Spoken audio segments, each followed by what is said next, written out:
ಪ್ರದೇಶ ಕಾಂಗ್ರೆಸ್ ಸಮಿತಿಯ ಅಧ್ಯಕ್ಷರಾದಂಥ ಡಿ.ಕೆ. ಶಿವಕುಮಾರ್ ಅವರ ಕಾರ್ಯಾಧ್ಯಕ್ಷರುಗಳೇ, ಇತರ ಎಲ್ಲ ನಮ್ಮ ಪಕ್ಷದ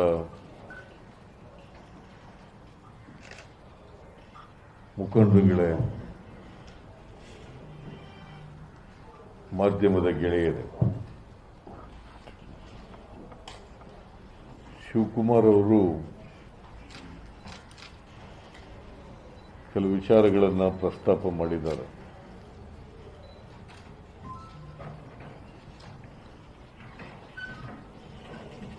ನಾವು ಕೊರೋನಾ ಸೋಂಕಿತರಿಗೆ ಮತ್ತು ಸೋಂಕಿತರಲ್ಲದವರಿಗೆ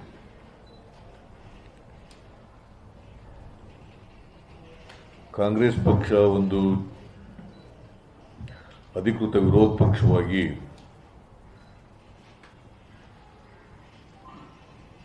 ಈ ಸಂಕಷ್ಟದ ಸಮಯದಲ್ಲಿ ನಾವೇನು ಮಾಡ್ತಾ ಇದ್ದೀವಿ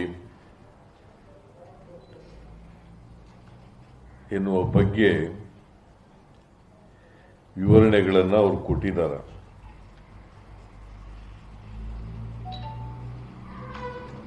ಕಾಂಗ್ರೆಸ್ ಪಕ್ಷ ಕರ್ನಾಟಕದಲ್ಲಿ ಕೊರೋನಾ ರೋಗ ಕಾಲಿಟ್ಟ ಮೇಲೆ ಮೊದಲನೇ ಅಲೆಯಲ್ಲಿ ಮತ್ತು ಈಗ ಎರಡನೇ ಅಲೆಯಲ್ಲಿ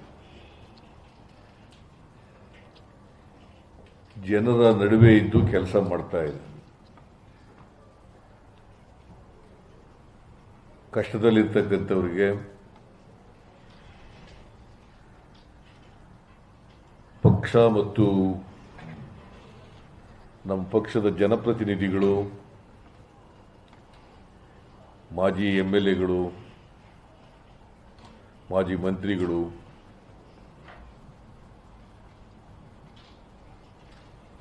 ಲೋಕಸಭಾ ರಾಜ್ಯಸಭಾ ಸದಸ್ಯರುಗಳು,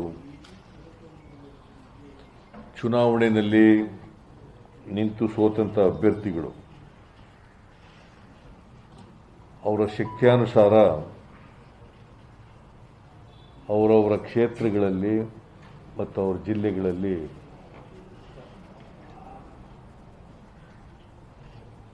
ಸೋಂಕಿತರಿಗೆ, ರೋಗಿಗಳಿಗೆ ಸಹಾಯ ಮಾಡ್ತಾ ಇದ್ದಾರೆ. ಈಗ ಅದರ ಅಂಗವಾಗಿ ರಾಜ್ಯ ಮಹಿಳಾ ಕಾಂಗ್ರೆಸ್ನವರು ಮಕ್ಕಳಿಗೆ ಪೌಷ್ಟಿಕತೆಯನ್ನು ಉಂಟು ಮಾಡಲಿಕ್ಕೆ ಹೆಲ್ತ್ ಕಿಟ್ಗಳನ್ನು ಕೊಡ್ತಾ ಇದ್ದಾರೆ. ವಿಶೇಷವಾಗಿ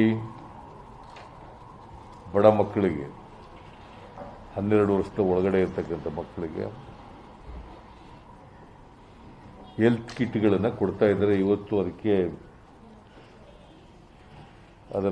ಚಾಲನೆಯನ್ನು ನಾನು ಮತ್ತು ಅಧ್ಯಕ್ಷರು, ನಮ್ಮ ಎಲ್ಲ ಮುಖಂಡರುಗಳು ಕೊಡ್ತಾ ಇದ್ದೀವಿ. ನಿಮಗೆಲ್ಲ ಗೊತ್ತಿದೆ, ನಮ್ಮ ಸರ್ಕಾರ ಇದ್ದಾಗ ಮಕ್ಕಳಿಗೆ ಬಿಸಿ ಊಟ, ಬಿಸಿ ಹಾಲು, ಪೌಷ್ಟಿಕಾಂಶಗಳು ಇರತಕ್ಕಂಥ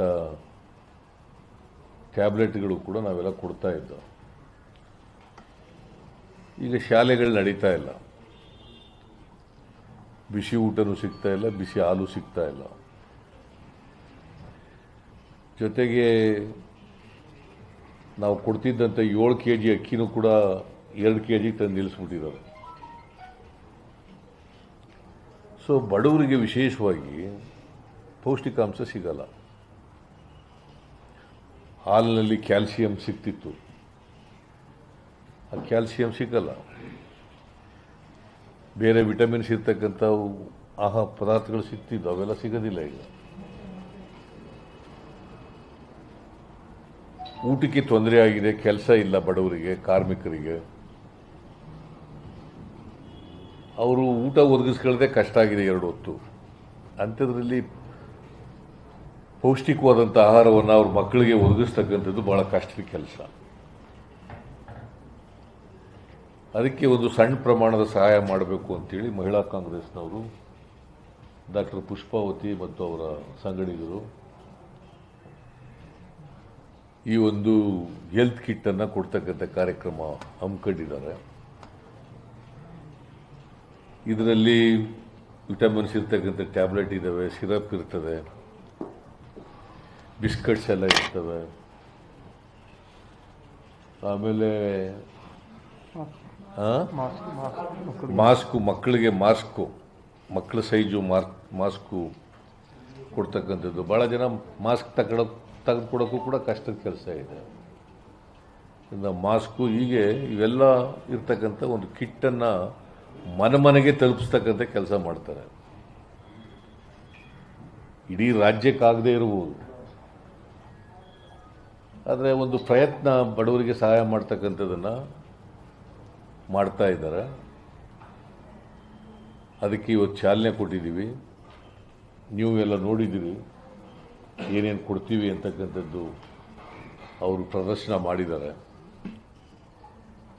ನೀವು ಮಾಧ್ಯಮದವರೆಲ್ಲ ಕೂಡ ನೋಡಿದ್ದೀರಿ. ನಾನು ಮಹಿಳಾ ಕಾಂಗ್ರೆಸ್ನವರಿಗೆ ಈ ಸಂದರ್ಭದಲ್ಲಿ ಅಭಿನಂದನೆಗಳನ್ನು ಸಲ್ಲಿಸಲಿಕ್ಕೆ ಬಯಸ್ತಾ ಇದ್ದೇನೆ.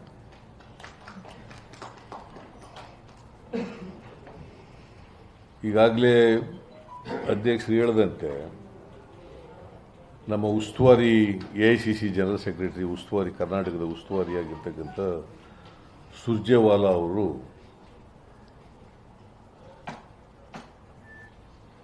ಇಡೀ 30 ಜಿಲ್ಲೆಗಳು ಅಧ್ಯಕ್ಷರುಗಳನ್ನು ಕರೆದು ಆ 30 ಜಿಲ್ಲೆಗಳಲ್ಲಿ, ಕರ್ನಾಟಕದ ಎಲ್ಲ ಜಿಲ್ಲೆಗಳಲ್ಲಿ ಇರ್ತಕ್ಕಂಥ 28 ಲೋಕಸಭಾ ಕ್ಷೇತ್ರಗಳು, ಪ್ರತಿದಿನ 4 ಲೋಕಸಭಾ ಕ್ಷೇತ್ರಗಳಂತೆ.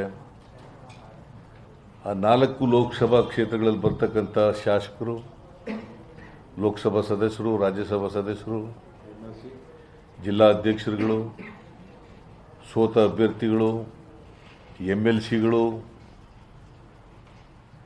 ಆಮೇಲೆ ಮಾಜಿ ಮಂತ್ರಿಗಳು, MLAಗಳು, ಇವರೆಲ್ಲರನ್ನೂ ಕರೆದು ಸುಮಾರು ಪ್ರತಿದಿನ 3 ಗಂಟೆಗಳ ಕಾಲ ಜೂಮ್ ಮೀಟಿಂಗ್ ಮೂಲಕ ಚರ್ಚೆ ಮಾಡಿದ್ದಾರೆ.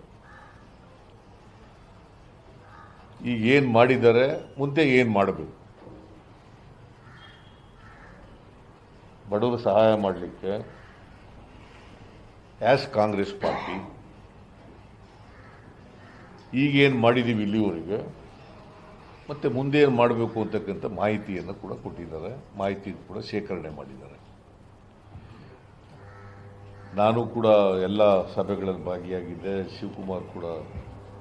ಶಿವಕುಮಾರೇ ಕರೆದಿದ್ದರು ಸಭೆನ. ಸೊ ಹಾಗಾಗಿ ನಾವು ಏನು ಮಾಡಬೇಕು ಅಂತಲೂ ಕೂಡ ಹೇಳಿದ್ದೀವಿ. ಈಗಾಗಲೇ ಅನೇಕ ಕ್ಷೇತ್ರಗಳಲ್ಲಿ ನಮ್ಮ MLAಗಳು, MLCಗಳು, MPಗಳು ಎಲ್ಲ ಸೋತ ಅಭ್ಯರ್ಥಿಗಳು ಎಲ್ಲರೂ ಕೂಡ ಆಂಬ್ಯುಲೆನ್ಸ್ಗಳನ್ನು ಒದಗಿಸ್ಕೊಟ್ಟಿದ್ದಾರೆ, ಕಂಟ್ರೋಲ್ ರೂಮನ್ನು ತೆಗೆದಿದ್ದಾರೆ, ಆಕ್ಸಿಜನನ್ನು ಒದಗಿಸ್ಕೊಡ್ತಕ್ಕಂಥ ಕೆಲಸ ಮಾಡಿದ್ದಾರೆ, ಫುಡ್ ಕಿಟ್ಸ್ಗಳನ್ನು ಕೊಟ್ಟಿದ್ದಾರೆ, ಮೆಡಿಸಿನ್ ಕಿಟ್ಗಳನ್ನು ಕೊಟ್ಟಿದ್ದಾರೆ,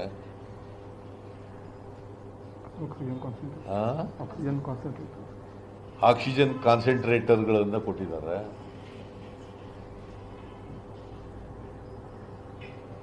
PPE ಕಿಟ್ಗಳನ್ನು ಕೊಟ್ಟಿದ್ದಾರೆ.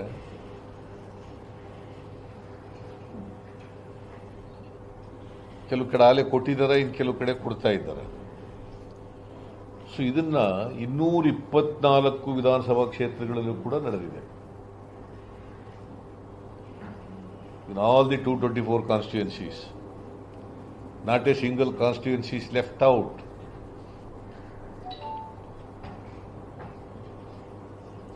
ನಾವು ವಿರೋಧ ಪಕ್ಷದಲ್ಲಿ ಇದ್ರೂ ಕೂಡ ಜನರ ಕಷ್ಟದಲ್ಲಿ ಭಾಗಿಯಾಗಬೇಕು, ಅವ್ರ ಕಷ್ಟಕ್ಕೆ ಸ್ಪಂದಿಸಬೇಕು. ಎಲ್ಲರೂ ಕೂಡ MLAಗಳು, MLCಗಳು, ಸೋತವರು, MP ಗಳು, ರಾಜ್ಯಸಭಾ ಮೆಂಬರ್ಗಳು ಎಲ್ಲರೂ ಕೂಡ ಮಾಡ್ತಾ ಇದ್ದಾರೆ. ಫಸ್ಟ್ ವೇವ್ನಲ್ಲೂ ಕೂಡ ಮಾಡಿದ್ರು, ಸೆಕೆಂಡ್ ವೇವ್ನಲ್ಲೂ ಕೂಡ ಮಾಡ್ತಾ ಇದ್ದಾರೆ. ಇವರು ಸರ್ಕಾರ ಅವರ ಬೇಜವಾಬ್ದಾರಿತನದಿಂದ ಬಹಳ ಜನ ತಮ್ಮ ಪ್ರಾಣ ಕಳ್ಕೊಂಡಿದ್ದಾರೆ. ನಾನು ಇದನ್ನು ಜವಾಬ್ದಾರಿಯಿಂದ ಈ ಮಾತುಗಳನ್ನು ಹೇಳ್ತಾ ಇದ್ದೀನಿ.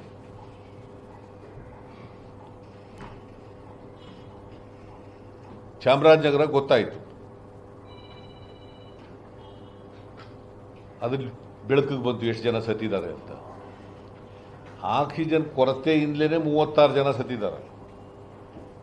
ಈಗ ಸರ್ಕಾರನೂ ಕೂಡ ಒಪ್ಕೊಂಡಿದೆ, ಮಂತ್ರಿ ಸುಳ್ಳು ಹೇಳಿದ್ರು ಅಂತ ತೀರ್ಮಾನ ಆಗ್ಬಿಟ್ಟದೆ, ಈಗ ಸಾಬೀತಾಗ್ಬಿಟ್ಟದೆ. ಯಾಕಂದರೆ 24 ಜನಕ್ಕೆ 7 ಲಕ್ಷ ರೂಪಾಯಿ ಕೋರ್ಟ್ ಕೊಡಬೇಕು, ಪರಿಹಾರ ಕೊಡಬೇಕು ಅಂತ 24 ಜನಕ್ಕೆ ಕೊಟ್ಟಿದ್ದಾರೆ. That means to say government oxygen ಇಲ್ಲದೇನೆ 24 ಜನ ಸತ್ತಿರೋದು ಸರಿ ಅಂತ ಒಪ್ಕೊಬಿಟ್ಟಿದ್ದಾರೆ. ಒಂದು ವೇಳೆ ನಾನು DK ಶಿವಕುಮಾರ್ ಅಲ್ಲಿ ಹೋಗಿದ್ರೆ ಅದು ಬೆಳಕಿಗೆ ಬರ್ತಿರ್ಲಿಲ್ಲ. ಇದು ಒಂದು ಉದಾಹರಣೆ ಅಷ್ಟೇನೆ. ಚಾಮರಾಜನಗರದಲ್ಲಿ it is so happen in all the districts, not only in Chamarajanagar, in all the other 29 districts. ಸಾವಿರಾರು ಜನ ಸತ್ತಿದ್ದಾರೆ ಪಾಪ. ಆಕ್ಸಿಜನ್ ಇಲ್ದೇನೆ, ವೆಂಟಿಲೇಟರ್ ಇಲ್ದೇನೆ, ಆಕ್ಸಿಜನ್ ಬೆಡ್ ಇಲ್ದೇನೆ, ICU ಬೆಡ್ ಇಲ್ದೇನೆ, ರೆಮ್ಡಿಸಿವಿರ್ ಇಲ್ದೇನೆ.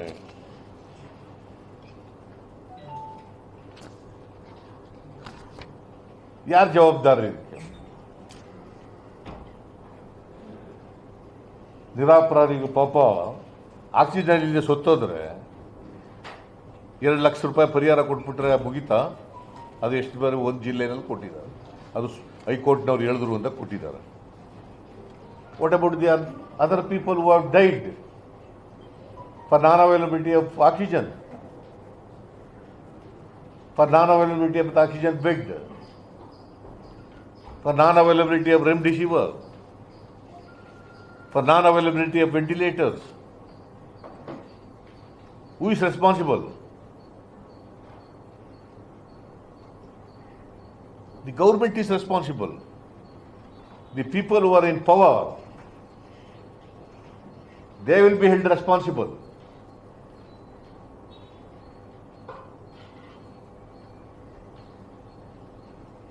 See, ಇಷ್ಟೊಂದು ನರಹಂತಕ ಸರ್ಕಾರ ನಾನು ಯಾವಾಗಲೂ ಕೂಡ ನೋಡಿರಲಿಲ್ಲ. The most irresponsible, most careless, most inhuman government we are having in Karnataka. ಯಡಿಯೂರಪ್ಪನವರಂಥ ಅಸಮರ್ಥ ಮುಖ್ಯಮಂತ್ರಿ, worst chief minister in the country,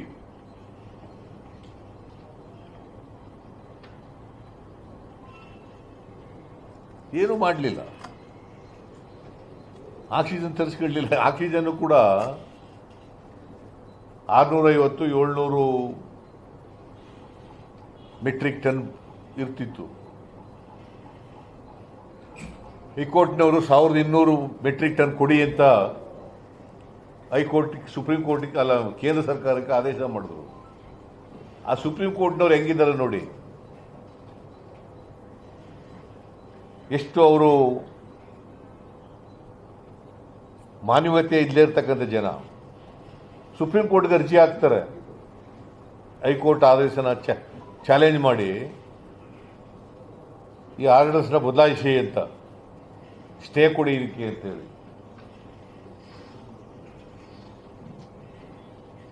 supreme ಕೋರ್ಟ್ನವರು stay ಕೊಡಲ್ಲ. ಕೇಂದ್ರ ಸರ್ಕಾರ ರಾಜ್ಯ ಸರ್ಕಾರಕ್ಕೆ ದಬಾಯಿಸ್ತಾರೆ, ಯಾಕ್ರಿ ನೀವು ಹೋದ್ರಿ ಇದು ಮಾಡಿದ್ರಿ ಅಂತ.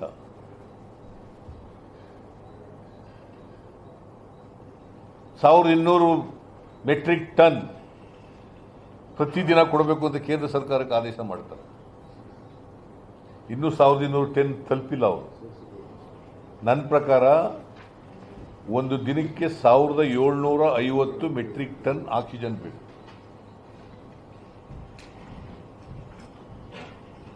ಈಗ 1050-1100 ಮೆಟ್ರಿಕ್ ಟನ್ ಅಷ್ಟೇ ಸಿಗ್ತಾ ಇರೋದು. So the government is ಮಿಸರಬಲಿ failed.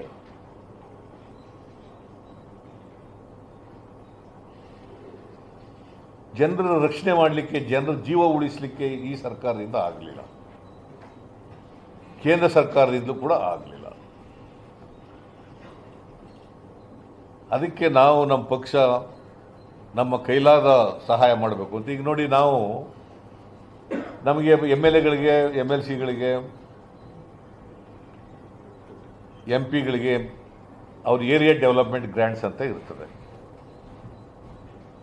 ಎಷ್ಟು ಲಘುವಾಗಿ ಮಾತಾಡ್ತಾರೆ ಅಂತಂದರೆ, CT Ravi is A general secretary of the all India BJP.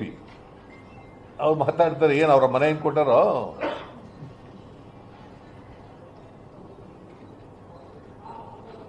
ಈಗ ಇವರು ರಾಜ್ಯ ಸರ್ಕಾರ ಕೊಡೋದು ಅವ್ರ ಮನೆಯಿಂದ ಕೊಡ್ತಾ ಇದ್ದಾರಾ? ಕೇಂದ್ರ ಸರ್ಕಾರ ಕೊಡೋದು ಅವ್ರ ಮನೆಯಿಂದ ಕೊಡ್ತಾ ಇದ್ದಾರಾ? ಜನರ ದುಡ್ಡು, ಜನರ ತೆರಿಗೆ ಹಣ, ಎಷ್ಟು ಲಘುವಾಗಿ ಮಾತಾಡ್ತಾರೆ. ಅವರೇ 50 ಲಕ್ಷದವರೆಗೆ ಖರ್ಚು ಮಾಡಿ ಕೊರೋನಾಗೆ ಅಂತ ಹೇಳಿದ್ದಾರೆ. ನಾವೇನು ಹೇಳೋದು ನೋಡ್ಯಪ್ಪ, ನಮ್ಗೆ 2 ಕೋಟಿ ಕೊಡ್ತೀವಿ, 1 ಕೋಟಿ ಕೊರೋನಾಕ್ಕೆ ನಾವು ಖರ್ಚು ಮಾಡ್ತೀವಿ, 1 ಕೋಟಿ ಕೊಟ್ಬಿಡಿ ಅಂತ ಪತ್ರ ಬರೆದಿದ್ದೀವಿ. ನಾನು ಬರೆದಿದ್ದೀನಿ, ಅಧ್ಯಕ್ಷರು ಬರೆದಿದ್ದಾರೆ. ಇವತ್ತವ್ರಿಗೆ ಅಪ್ರೂವಲ್ ಕೊಟ್ಟಿಲ್ಲ. ಏನು ಇವ್ರ ಮನೆ ದುಡ್ಡು ಕೊಡ್ತಿದ್ರಾ? ನಾವು ಅದರಲ್ಲಿ 100 ಕೋಟಿ ರೂಪಾಯಿ ಮಾಡಿ, ಪಕ್ಷದಿಂದ ಸ್ವಲ್ಪ ದುಡ್ಡು ಹಾಕಿ 100 ಕೋಟಿ ರೂಪಾಯಿನ ಲಸಿಕೆ ತೆಗೆದುಕೊಳ್ಳೋಣ ಅಂತ. ಇವತ್ತು ಲಸಿಕೆ ಇದೆಯಾ ಹೇಳಿ ನೋಡೋಣ ನೀವೇ. ಲಸಿಕೆ ಇದೆಯಾ? ಕೋವ್ಯಾಕ್ಸಿನ್ನು ಇಲ್ಲ. ಯಾರಿಗೆ ಸೆಕೆಂಡ್ ಡೋಸ್ ಕೊಡಬೇಕೋ ಅವರು ಮಾತ್ರ ಕೊಡ್ತಾ ಇದ್ದಾರೆ ಅಷ್ಟೇ. ಅದು ಇಲ್ಲ. ಪೇಪರ್ ಹೇಳಿರೋದು. ನಾನು ನಿನ್ನೆ ಬಾದಾಮಿಗೆ ಹೋಗಿದ್ದೆ, ಬಾದಾಮಿಲಿ ಕೇಳಿದೆ, ಸ್ವಲ್ಪ ಕೋವ್ಯಾಕ್ಸಿನ್ ಇದೆ, ಅದು ಮೊದಲನೇ ಡೋಸ್ ತಗೊಂಡು 2ನೇ ಡೋಸ್ ತಗೊಂಡಿರೋರು ಕೊಡ್ತಾ ಇದ್ದೀವಿ, ಅದು ಎಲ್ರಿಗೂ ಸಾಲಲ್ಲ ಅಂತ ಹೇಳಿದ್ರು. ಕೋವಿಶೀಲ್ಡ್ ಅದು ಕೂಡ ಇಲ್ಲ.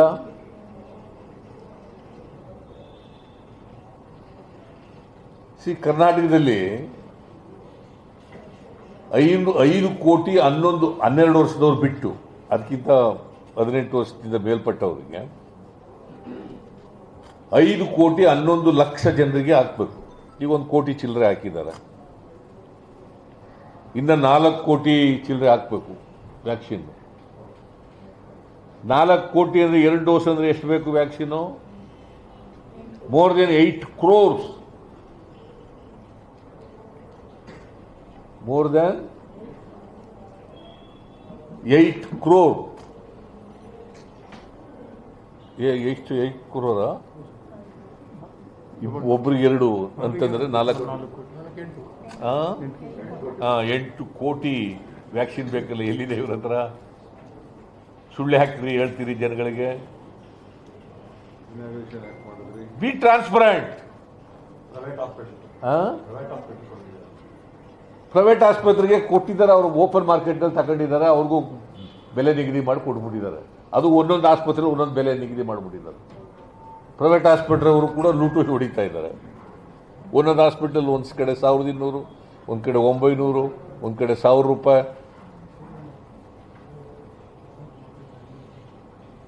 ಏಕರೂಪದ ದರ ಇಲ್ಲ ಇವರಿಗೆ. ಅವ್ರ ಜೊತೆ ಕೂಡ ಸೇರ್ಕೊಂಡ್ಬಿಟ್ಟವ್ರೆ, ಕೊಲ್ಲುಡಾಗ್ಬಿಟ್ಟಿದ್ದಾರೆ. ಈಗ ಒಂದೇ ಕೋವಿಶೀಲ್ಡ್ ಕೊಡಬೇಕಾದ್ರೆ ಒಂದು ಆಸ್ಪತ್ರೆಯಲ್ಲಿ 1200, ಒಂದು ಆಸ್ಪತ್ರೆಯಲ್ಲಿ 1000 ರೂಪಾಯಿ, ಒಂದು ಆಸ್ಪತ್ರೆಯಲ್ಲಿ 900 ರೂಪಾಯಿ ಅಂತ ಯಾಕೆಪ್ಪ?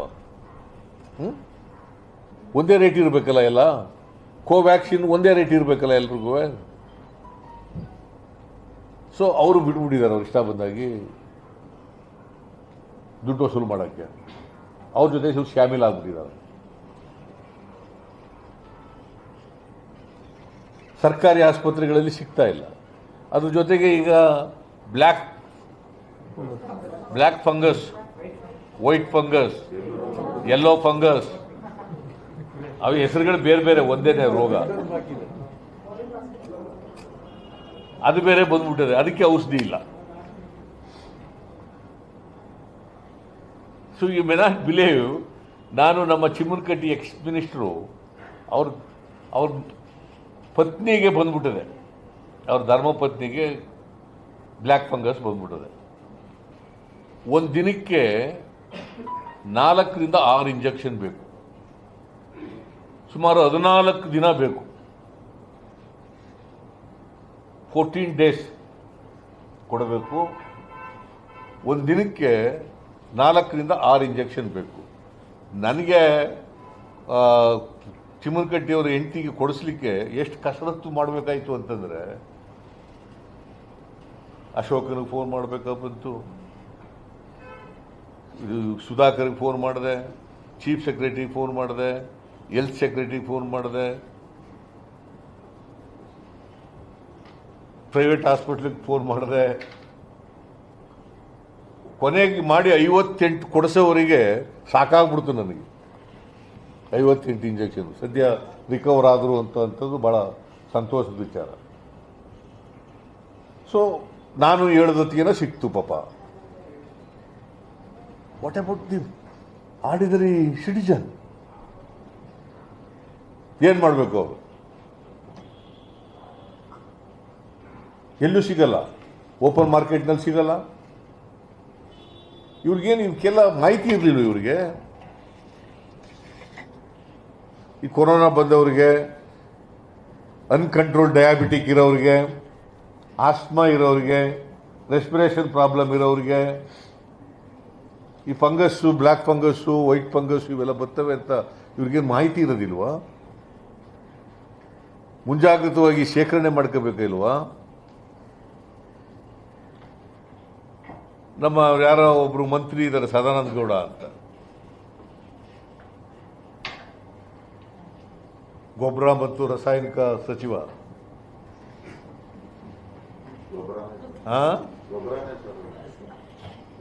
ನಾನು ಹೇಳೋದಿಲ್ಲಪ್ಪ, ನಾನು ಹೇಳಿದ್ರೆ ನೀವು ಹೇಳ್ಬೋದು, ನಾವು ಹೇಳಿದ್ರೆ ಅದಕ್ಕೆ ರಾಜಕೀಯ ಬಣ್ಣ ಕಟ್ತಾರೆ, ನಾನೇನು ಹೇಳಲ್ಲ.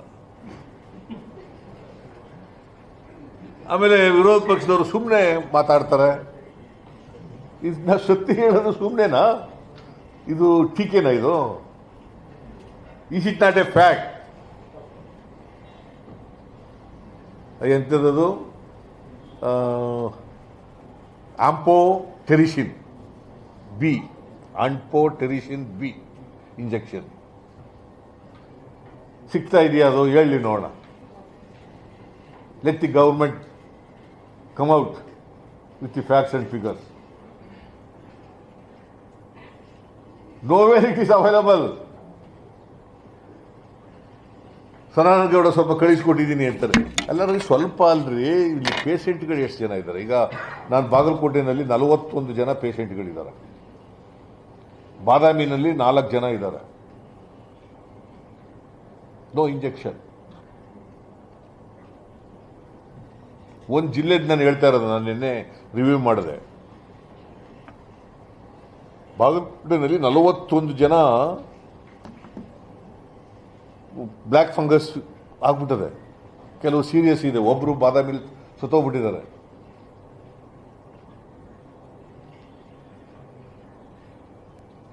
ದೇರ್ ಇಸ್ ನೋ ಏನು ಸರ್ಕಾರ ಜವಾಬ್ದಾರಿ ಅಲ್ಲೋ ಇದು? ಜನರ ಪ್ರಾಣ ಮಾನ ರಕ್ಷಣೆ ಮಾಡಬೇಕಾಗಿರೋದು ಸರ್ಕಾರ ಜವಾಬ್ದಾರಿ ಇಲ್ಲ? ಅವರ ಆಸ್ತಿ ಪ್ರಾಣ ಮಾನ ಇದು ಸಂವಿಧಾನ ಹೇಳಿರೋದು. The most worst government, worst chief minister, worst health minister.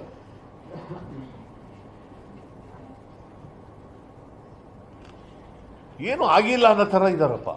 ಆಮೇಲೆ ಏನು ಒಬ್ಬೊಬ್ಬ ಒಂದೊಂದು ಮಂತ್ರಿ.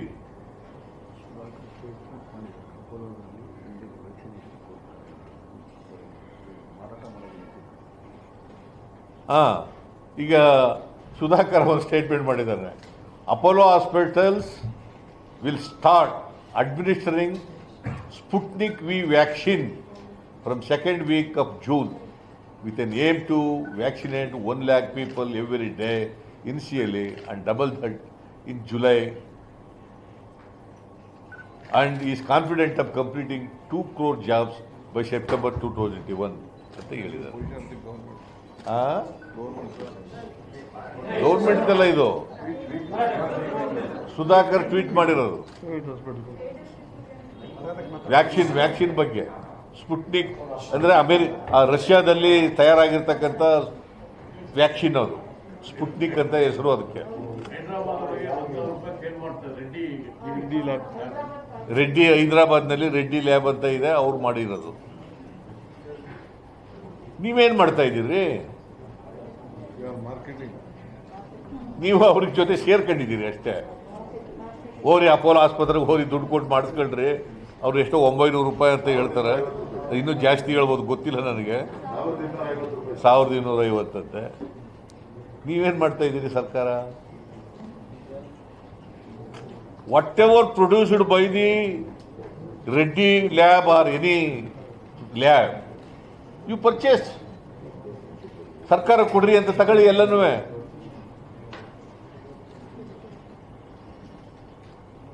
ಅದನ್ನ ಮಾಡಕ್ಕೆ ಏನು ಇವ್ರಿಗೇನು ಬಂದಿರೋದು?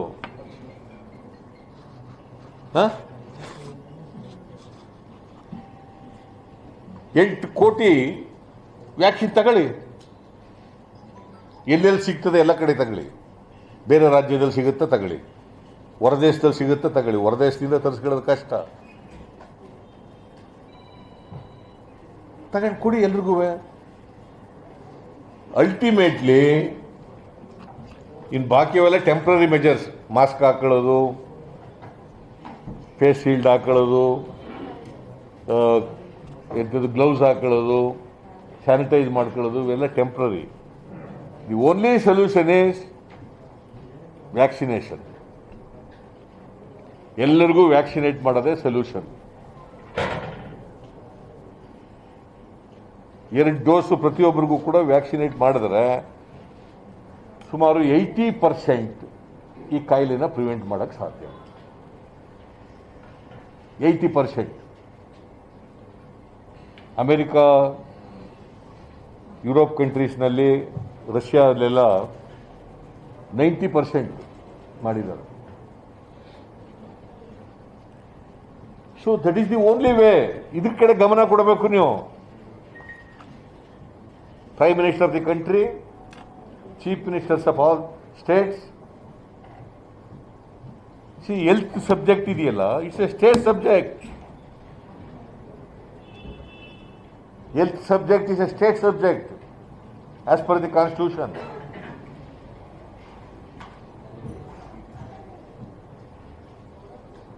ಏನು ಈ ಸರ್ಕಾರ ಮುಳುಗಿದೆ ನನಗೆ ಗೊತ್ತಿಲ್ಲಪ್ಪ. ಇದು ಹೇಳಿದ್ರೆ ಸಿದ್ದರಾಮಯ್ಯನವರು ರಾಜಕೀಯಕ್ಕೆ ಮಾತಾಡ್ತಾರೆ.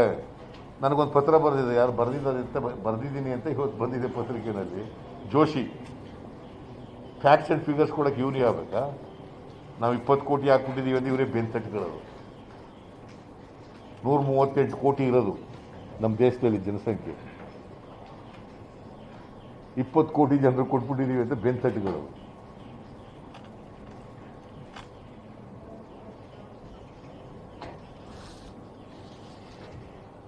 So there is a total failure on the part of the government, on the part of the chief minister, on the part of the health minister. ಆಮೇಲೆ ಆ ಹೆಲ್ತ್ ಮಿನಿಸ್ಟರ್ ಜೊತೆಗೆ ಇನ್ನೂ ಏನೇನೋ ಒಬ್ಬ ಆಕ್ಸಿಜನ್ಗೆ ಒಬ್ಬ ಮಂತ್ರಿ, ಬೆಡ್ಗೆ ಒಬ್ಬ ಮಂತ್ರಿ, ಆಕ್ಸಿಜನ್ ಬೆಡ್ಗೆ ಒಬ್ಬ ಮಂತ್ರಿ, ಆಮೇಲೆ ಇನ್ನು ಮಂತ್ರಿ ಮಾಡ್ಬಿಟ್ಟಿದ್ದಾರೆ ಒಬ್ಬೊಬ್ಬನಿಗೆ ಜವಾಬ್ದಾರಿ. ಸ್ಮಶಾನಕ್ಕೆ ಒಬ್ಬ ಮಂತ್ರಿ. ಏನು ಸುಧಾರಣೆ ಆಗಿಲ್ಲ. ಸ್ಟೇಟ್ಮೆಂಟ್ ಕೊಟ್ಟದ್ದು, ಮೀಟಿಂಗ್ ಮಾಡದ್ದೇ.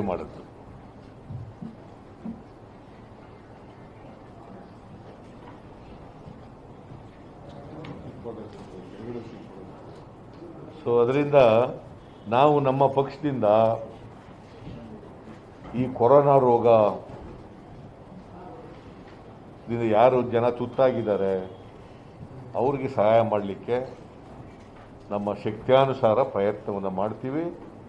ಮತ್ತು ಮುಂದೆ 3ನೇ ವೇವ್ ಬರ್ತದೆ ಅಂತ ಈಗಾಗಲೇ ಡಾಕ್ಟ್ರುಗಳು ಎಕ್ಸ್ಪರ್ಟ್ಸ್ ಎಲ್ಲ ಹೇಳಿದ್ದಾರೆ. ನನಗೆ ಗೊತ್ತಿರೋ ಮಟ್ಟಿಗೆ ಏನು ಸಿದ್ಧತೆಗಳು ಮಾಡ್ಕೊಂಡಾಗ ಕಾಣೋದಿಲ್ಲ ಅವರು. ಅದು 3ನೇ ವೇವು ಹೆಚ್ಚಾಗಿ ಮಕ್ಕಳಿಗೆ ಅಟ್ಯಾಕ್ ಆಗ್ತದೆ ಅಂತ ಹೇಳ್ತಾರೆ. ಅದಕ್ಕೆ ಕರ್ನಾಟಕ ಸರ್ಕಾರ ಏನು ಸಿದ್ಧತೆ ಮಾಡ್ಕೊಂಡಾಗ ಕಾಣೋದಿಲ್ಲ. ಅದು ಸೆಪ್ಟೆಂಬರ್ ಅಕ್ಟೋಬರ್ನಲ್ಲಿ 3ನೇ ವೇವ್ ಬರ್ತದೆ ಅಂತ ಹೇಳ್ತಾರೆ. ಕೂಡಲೇ ಅದಕ್ಕೆ ಸಿದ್ಧತೆ ಮಾಡ್ಕೋಬೇಕು. 2ನೇ ವೇವ್ಗೆ ಏನು ಸಿದ್ಧತೆ ಮಾಡ್ಕೊಳ್ಳಲಿಲ್ಲ ಇವರು. ನವೆಂಬರ್ 30ನೇ ತಾರೀಕಿಗೆ ರಿಪೋರ್ಟ್ ಬಂದಿತ್ತು, ಏನು ಸಿದ್ಧತೆ ಮಾಡ್ಕೊಳ್ಳಲಿಲ್ಲ. ಈಗಲಾದರೂ ಎಚ್ಚರ ಆಗಿ ಸಿದ್ಧತೆ ಮಾಡ್ಕೊಳ್ಳಿ ಅಂತ ನಾನು ಸಲಹೆ ಕೊಡ್ತಾ ಇದ್ದೀನಿ ಅವರಿಗೆ. ಮಕ್ಕಳ ರಕ್ಷಣೆ ಮಾಡ್ತಕ್ಕಂಥದ್ದು ಜವಾಬ್ದಾರಿ ಇದೆ, ಅದನ್ನು ಮಾಡಬೇಕು ಅಂತೇಳಿ. ಸೊ ಇಷ್ಟು ವಿಚಾರಗಳನ್ನು ಸದ್ಯಕ್ಕೆ ಪ್ರಸ್ತಾಪ ಮಾಡಿದ್ದೀನಿ. ಏನಾದ್ರು ಇದ್ರೆ ಪ್ರಶ್ನೆ ಇದ್ರೆ ಕೇಳಿ. ತಮಿಳುನಾಡಿನಲ್ಲಿ ಮುಖ್ಯಮಂತ್ರಿ ಸ್ಟಾಲಿನ್ ಕೋವಿಡ್ ಸೆಕೆಂಡ್ ಮತ್ತು ಥರ್ಡ್ ವೇವ್ ಕಾರಣಕ್ಕಾಗಿ ತಮಿಳುನಾಡು ಚೀಫ್ ಮಿನಿಸ್ಟರ್ ಸ್ಟಾಲಿನ್ ಅವರು ಟಾಸ್ಕ್ ಫೋರ್ಸ್ ಆಗಿ ಅಲ್ಲಿನ ಪ್ರತಿಪಕ್ಷಗಳನ್ನು ಕೂಡ ಒಂದು ಕಮಿಟಿ ಮಾಡಿ ಪ್ರತಿ ವಾರ ಸಭೆ ಮಾಡಿ ಅವರ ಅಭಿಪ್ರಾಯ ಹೇಳಿದ್ದಾರೆ. ರಾಜ್ಯದಲ್ಲೂ ಕೂಡ ವಿಪಕ್ಷಗಳನ್ನ ವಿಶ್ವಾಸ ತೆಗೆದು ಒಂದು ಕಮಿಟಿ ಮಾಡಿ ಥರ್ಡ್ ವೇವ್ ಆದರೂ ರೆಡಿಯಾಗಿ ಅಂತ ಸರ್ಕಾರ ಒತ್ತಾಯ ಮಾಡ್ತೀರಾ ಸರ್? ಇಲ್ಲಿವರೆಗೆ ಈ ಸರ್ಕಾರ ಆಲ್ ಪಾರ್ಟಿ ಮೀಟಿಂಗೇ ಮಾಡಿಲ್ಲ. ಸ್ಟಾಲಿನ್ ಅವರಿಗೆ ಡೆಮಾಕ್ರಸಿನಲ್ಲಿ ನಂಬಿಕೆ ಇದೆ, ವಿರೋಧ ಪಕ್ಷದವ್ರ ಬಗ್ಗೆ ಗೌರವ ಇದೆ. ವಿರೋಧ ಪಕ್ಷದವ್ರು ಕೊಡ್ತಕ್ಕಂಥ ಸಲಹೆ ಸೂಚನೆಗಳನ್ನು ಗಂಭೀರವಾಗಿ ಪರಿಗಣಿಸಬೇಕು ಅಂತಕ್ಕಂಥ ಬದ್ಧತೆ ಇದೆ. ಈ ಸರ್ಕಾರಕ್ಕೆ ಏನು ಡೆಮಾಕ್ರಸಿನಲ್ಲಿ ನಂಬಿಕೆ ಇಲ್ಲವಲ್ಲ ಇವರಿಗೆ. ನಿನ್ನೆ ನೋಡಿ ಈ ಅಮ್ಮನ್ನ ಟೀಕೆ ಮಾಡಿಬಿಟ್ಟಿದ್ದಾರೆ. ಯಾರನ್ನ ವೆಸ್ಟ್ ಬೆಂಗಾಲ್ಗೆ ಪ್ರೈಮ್ ಮಿನಿಸ್ಟರ್ ಹೋಗಿದ್ರು ಅಂತೇಳಿ ಮಮತಾ ಬ್ಯಾನರ್ಜಿನ ಭಾಳ ಕೇಂದ್ರದ ಮಂತ್ರಿಗಳೆಲ್ಲ ಟೀಕೆ ಮಾಡಿದ್ದಾರೆ. ಯಾಕೆ ಆ ಅಮ್ಮ ಅಲ್ಲಿ ಕೂತ್ಕೊಳ್ಳದೆ ಎದ್ದು ಬಂದಿದ್ದಾಳೆ ಅಂತಂದ್ರೆ ಲೀಡರ್ ಆಫ್ ದಿ ಅಪೋಸಿಷನ್ ಕರೆದು ಬಿಟ್ಟಿದ್ದಾರೆ. ಅಲ್ಲಿ ಸುವೇಂದು ಚಟರ್ಜಿನ ಅಧಿಕಾರಿ ಕರೆದು ಬಿಟ್ಟಿದ್ದಾರೆ ಆ ಮೀಟಿಂಗ್ಗೆ, ಪ್ರೈಮ್ ಮಿನಿಸ್ಟರ್ ಮೀಟಿಂಗ್ಗೆ, ಚೀಫ್ ಮಿನಿಸ್ಟರ್ ಮೀಟಿಂಗ್ಗೆ. ಲೀಡರ್ ಆಫ್ ದಿ ಅಪೋಸಿಷನ್ ಇಲ್ಲಿ ಮೀಟಿಂಗ್ ಮಾಡಬೇಡಿ ಅಂತ ಹೇಳ್ತಾರೆ. ಅಲ್ಲಿ ವೆಸ್ಟ್ ಬೆಂಗಾಲ್ ಚೀಫ್ ವಿರೋಧ ಪಕ್ಷದ ನಾಯಕನ ಕರೆದಿದ್ದಾರೆ. ಎಂಥ ವಿಪರ್ಯಾಸ ನೋಡ್ರಿ. ಅದಕ್ಕೆ ಅಮ್ಮ ಎದ್ದು ಹೋಗಿದ್ದಾಳೆ.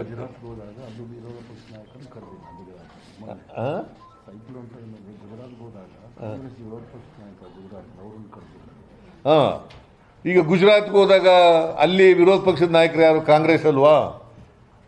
ಕರಿಬೇಕಾಗಿತ್ತಲ್ಲ ಅವ್ರನ್ನೂ. Why you invited only BJP parties leader of the opposition in West Bengal.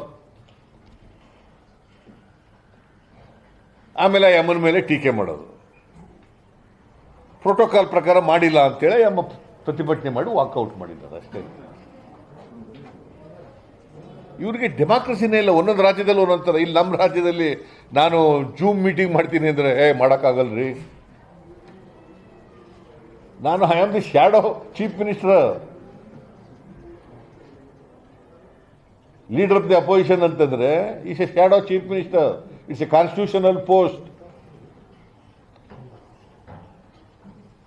ಹಾಗಾದರೆ ನಮ್ಮನ್ನೆಲ್ಲ ಇನ್ಫಾರ್ಮೇಷನ್ ಕಮಿಷನ್ ಮಾಡಬೇಕಾದ್ರೆ ನಾವು leader of the opposition member ಆಗಿರ್ತಾರೆ. ಯಾಕಿರ್ಬೇಕು ಹಾಗಾದ್ರೆ?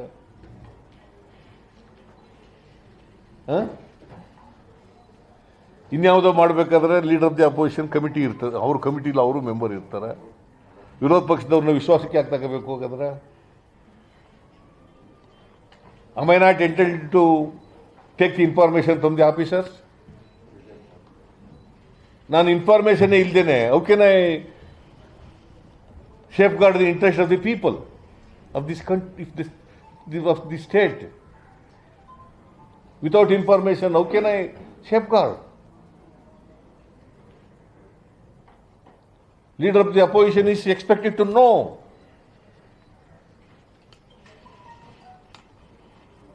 ಯಾವ ಕಾರಣಕ್ಕೆ ಅವಾಯ್ಡ್ ಮಾಡ್ತಿದ್ದಾರೆ Huh?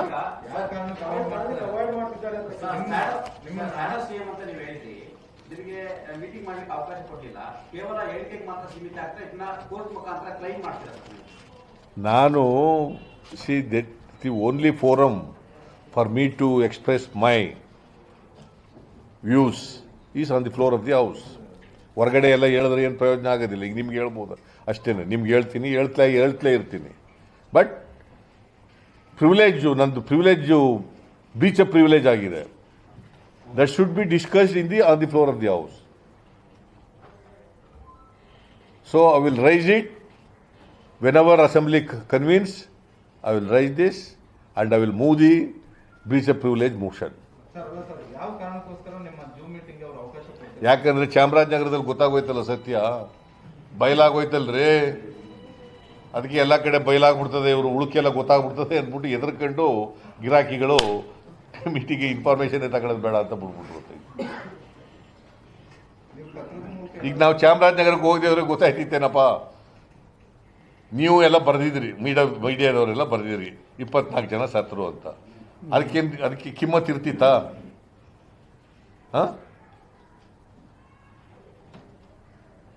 ನೀವು ಬರೆದ ಮೇಲೆ ನಾವು ಓದ್ದು ಅಲ್ಲಿಗೆ. ನಮ್ಮ ಅಲ್ಲಿ ಲೋಕಲ್ ಲೀಡರ್ಗಳು ಪುಟ್ಟರಂಗ ಶೆಟ್ಟಿ, ನಮ್ಮ ಎಂಥವನು ಧ್ರುವನಾರಾಯಣ, ನರೇಂದ್ರ ಅವರೆಲ್ಲ ಹೇಳಿದ ಮೇಲೆ ಓದ್ದು ನಾವು ಅಲ್ಲಿಗೆ.